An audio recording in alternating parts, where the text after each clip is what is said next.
Hi, ಎಲ್ಲರೂ ಹೇಗಿದ್ದೀರಾ? ಎಲ್ಲರೂ ಚೆನ್ನಾಗಿದ್ದೀರಾ ಅನ್ಕೋತೀನಿ. ನಾವಿವತ್ತು ಒಂದೊಳ್ಳೆ ರೆಸಿಪಿ ಟ್ರೈ ಮಾಡೋಣ ಬನ್ನಿ. ನಾವಿವಾಗ ಟ್ರೈ ಮಾಡ್ತಿರೋದು ಹಲಸಿನ ಹಣ್ಣಿನ ಪಾಯಸ. ಇದಕ್ಕೆ ಏನೇನು ಇಂಗ್ರೀಡಿಯೆಂಟ್ ಬೇಕು ನೋಡೋಣ ಬನ್ನಿ. ಮೊದಲನೇದಾಗಿ ನಮಗೆ ಬೇಕಾಗಿರೋದು ಹಲಸಿನ ಹಣ್ಣು 1 ಕಪ್. ನೆಕ್ಸ್ಟು ಅದರದ್ದೇ ಆದಂಥ 1/2 ಕಪ್ ತೆಂಗಿನಕಾಯಿ. ನಮ್ಗೆ ಎಷ್ಟು ಬೇಕೋ ಅಷ್ಟು, ರುಚಿಗೆ ಎಷ್ಟು ಬೇಕೋ ಅಷ್ಟು ಸ್ವೀಟ್ ಹಾಕೊಳ್ಳೋಣ. ನೆಕ್ಸ್ಟು ಇದರಲ್ಲಿ 1 ಕಪ್ ಗೋಡಂಬಿ. ನೆಕ್ಸ್ಟ್ ಇದರಲ್ಲಿ 1 cup pumpkin seed, muskmelon seed, watermelon seed, next ದ್ರಾಕ್ಷಿ, ಗಸಗಸೆ 1 ಕಪ್ ನೆನೆಸಿಟ್ಟಿದ್ದೀನಿ, ಬಾದಾಮಿ 1 ಕಪ್, 5 ಏಲಕ್ಕಿ, 1 ಇಂಚು ಏಲಕ್ಕಿ ಶುಂಠಿ, 4 ಟೀ ಸ್ಪೂನ್ ತುಪ್ಪ. ಈಗ ಮಾಡೋಣ ನೋಡೋಣ ಬನ್ನಿ. ಮೊದಲನೇದಾಗಿ ಕಾಯಿನ ಜಾರ್ಗೆ ಹಾಕ್ಕೊಂಡು ಅದ್ರ ಜೊತೆ ನೆನೆಸಿಟ್ಟಿರೋವಂಥ ಗಸಗಸೆ ಒಂದು 10 to 15 ಮಿನಿಟ್ಸ್ ಮುಂಚೆ ನೆನೆಸಿಟ್ಕೊಂಡ್ರೆ ಸಾಕಾಗುತ್ತೆ. ಇದ್ರ ಜೊತೆ ನೀರು ಹಾಗೆ ಏಲಕ್ಕಿ ಕಾಯಿನ ಹಾಕಿ ಚೆನ್ನಾಗಿ ಗ್ರೈಂಡ್ ಮಾಡ್ಕೊಳ್ಳೋಣ. ಕ್ಲೀನಾಗಿ ಫೈನ್ ಪೇಸ್ಟ್ ಥರ ಗ್ರೈಂಡ್ ಮಾಡ್ಕೋಬೇಕು. ಸ್ವಲ್ಪ ನೀರು ಕಮ್ಮಿ ಹಾಕ್ಕೊಂಡು ಗ್ರೈಂಡ್ ಮಾಡೋದ್ರಿಂದ ಬೇಗ ಪೇಸ್ಟ್ ಚೆನ್ನಾಗಾಗುತ್ತೆ. ಹಲಸಿನ ಹಣ್ಣನ್ನು ರುಬ್ಕೊಳ್ಳೋಣ. ನಾನು ಸ್ವಲ್ಪ ತರಿಯಾಗಿ ರುಬ್ಬಿದ್ದೀನಿ, ಏನಕ್ಕಂದರೆ ತಿನ್ನುವಾಗ ಬಾಯಿಗೆ ಸಿಕ್ಕಿದ್ರೆ ಚೆನ್ನಾಗಿರುತ್ತೆ ಹಲಸಿನ ಹಣ್ಣು ಟೇಸ್ಟ್ ಮಧ್ಯ ಅಂತ ಹೇಳಿ. ನೆಕ್ಸ್ಟ್ ಗ್ಯಾಸ್ ಸ್ಟವ್ ಆನ್ ಮಾಡಿ ಪಾತ್ರೆ ಇಟ್ಟು ಸ್ವಲ್ಪ ಪಾತ್ರೆ ಬಿಸಿ ಆದಮೇಲೆ ನಾನಿಲ್ಲಿ ಒಂದು ಉಂಡೆ ಬೆಲ್ಲದಷ್ಟು ಹಾಕ್ಕೊಂಡಿದ್ದೀನಿ. ಒಂದು ರೌಂಡ್ ಬೆಲ್ಲ ಬರುತ್ತಲ್ಲ ಅದನ್ನು ಪೂರ್ತಿ ಹಾಕ್ಕೊಂಡಿದ್ದೀನಿ. ಇದು ಬೆಲ್ಲ ಫುಲ್ಲು ಕರಗುತ್ತೆ. ಒಂದು ಸ್ವಲ್ಪ ಕರಗಿದ್ಮೇಲೆ ನೀವು ಬೇಕಿದ್ರೆ ಸ್ವಲ್ಪ ನೀರು ಆ್ಯಡ್ ಮಾಡ್ಕೊಳ್ಳಿ. ನಿಮಗೆ ಗೊತ್ತಾಗುತ್ತೆ ಅದು ನೀರು ಹೇಗೆ ಬಿಟ್ಕೋತಾ ಇರುತ್ತೆ ಬೆಲ್ಲ ಅಂತ ಹೇಳಿ. ನೀವೇ ನೋಡ್ತಿದ್ದೀರಲ್ವ ಇಲ್ಲಿ ಹೇಗೆ ನೀರು ಬಿಟ್ಕೋತಾ ಇದೆ ಅಂತ ಹೇಳಿ. ನೋಡಿ ಈ ಥರ ನೀರು ಬಿಟ್ಕೊಳ್ಳುತ್ತೆ.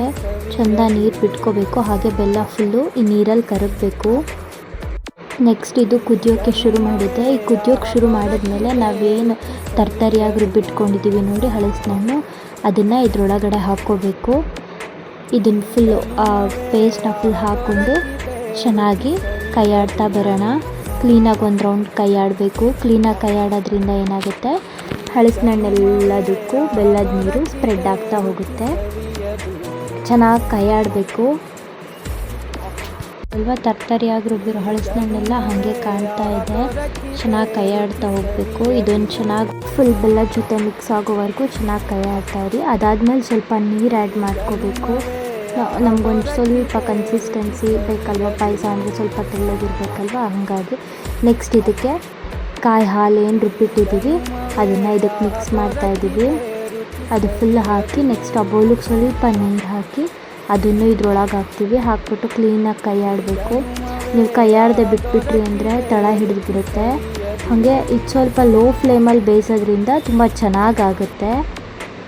ನೀವು ಬೇಯಿಸ್ತಿರ್ಬೇಕಾದ್ರೆ ನಿಮಗೆ ಗೊತ್ತಾಗುತ್ತೆ ಸ್ವಲ್ಪ ಸ್ಮೆಲ್ ಕುದಿ ಚೆನ್ನಾಗಿ ಬರಬೇಕು. ಕುದಿ ಬರೋವರೆಗೂ ವೆಯ್ಟ್ ಮಾಡೋಣ. ಅವಾಗವಾಗ ಒಂದೊಂದು ಸಲ ಕೈಯಾಡಿಸ್ತಾ ಇರಿ.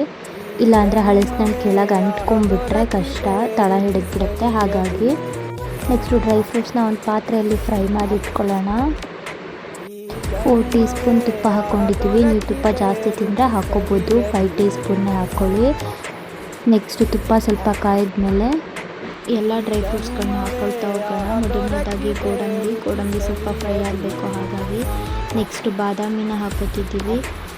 ಇದಾದಮೇಲೆ ಎಲ್ಲ ಸೀಡ್ಸ್ಗಳನ್ನ ಹಾಕೊಳ್ಳೋಣ. ಸೀಡ್ಸ್ಗಳು ಸ್ವಲ್ಪ ಬೇಗ ಫ್ರೈ ಆಗುತ್ತೆ, ಹಾಗಾಗಿ ನೆಕ್ಸ್ಟು ಒಣದ್ರಾಕ್ಷಿ ಹಾಕ್ಕೊಳ್ಳೋಣ. ಒಣದ್ರಾಕ್ಷಿ ಸ್ವಲ್ಪ ಫ್ರೈ ಆದಮೇಲೆ ಲಾಸ್ಟಲ್ಲಿ ಸೀಡ್ಸ್ಗಳನ್ನ ಹಾಕಿ ಒಂದು 5 ನಿಮಿಷ ಫ್ರೈ ಮಾಡೋಣ. ನಾನು ಏನಕ್ಕಪ್ಪ ಸೀಡ್ಸ್ ಹಾಕ್ತೆ ಸ್ವೀಟಲ್ಲಿ ಅಂತ ಹೇಳಿದ್ರೆ, ಈಗಿನ ಮಕ್ಕಳೆಲ್ಲ ಈ ಥರ ಸೀಡ್ಸ್ಗಳನ್ನೆಲ್ಲ ತಿನ್ನೋಕ್ಕೆ ಬೇಜಾರು ಮಾಡ್ತಾರೆ. ಅದೇ ಸ್ವೀಟ್ಸ್ಗೆ ಏನಾದರೂ ಹಾಕಿ ಕೊಟ್ಟರೆ ತಿನ್ಕೋತಾರೆ ಅಂತ ಹೇಳಿ ಸೀಡ್ಸ್ನ ಆ್ಯಡ್ ಮಾಡಿದ್ದೀವಿ.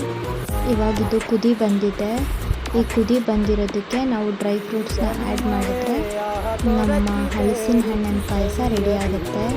ಈ ಥರ ಆ್ಯಡ್ ಮಾಡ್ಕೊಳ್ಳೋಣ. ಆ್ಯಡ್ ಮಾಡಾದಮೇಲೆ ಇನ್ನೊಂದು ಕುದಿ ಬರೋವರೆಗೂ ಬಿಡೋಣ. ಏನಿಲ್ಲ, ಒಂದು 5 ಮಿನಿಟ್ಸಲ್ಲಿ ಮತ್ತೆ ಒಂದು ಕುದಿ ಬರುತ್ತೆ. ಇನ್ನೂ ಹೆಚ್ಚಿಗೆ ಏನು ಬೇಯಿಸ್ಬೇಕು ಅನ್ನೋದೇನಿರಲ್ಲ. ಆ್ಯಂಡ್ ಕ್ವಿಕ್ಕಾಗಿ ಆಗೋ ರೆಸಿಪಿ ಇದು. ನೀವು ಮನೇಲಿ ಒಂದು ಸಲ ಟ್ರೈ ಮಾಡಿ ನನಗೆ ಕಮೆಂಟ್ ಮಾಡಿ ಹೇಗೆ ಬಂದಿದೆ ಅಂತ ಹೇಳಿ. ಹಲಸಿನ ಹಣ್ಣಿನ ಪಾಯಸ ರೆಡಿ ಇದೆ. ಮನೇಲಿ ಒಂದು ಸಲ ಟ್ರೈ ಮಾಡಿ ನೋಡಿ. ನಾನು ಮಾಡಿರೋ ರೆಸಿಪಿ ನಿಮ್ಗೆ ಇಷ್ಟ ಆಗಿದೆ ಅನ್ಕೋತೀನಿ. ನನ್ನ ಚಾನಲ್ನ ಸಬ್ಸ್ಕ್ರೈಬ್ ಮಾಡಿ, ಹಾಗೆ ವಿಡಿಯೋಗೆ ಲೈಕ್ ಕೊಡಿ, ಕಮೆಂಟ್ ಮಾಡಿ, ಹಾಗೆ ನಿಮ್ಮ ಫ್ರೆಂಡ್ಸ್ ಆ್ಯಂಡ್ ಫ್ಯಾಮಿಲಿಗೆ ಶೇರ್ ಮಾಡಿ. Thank you.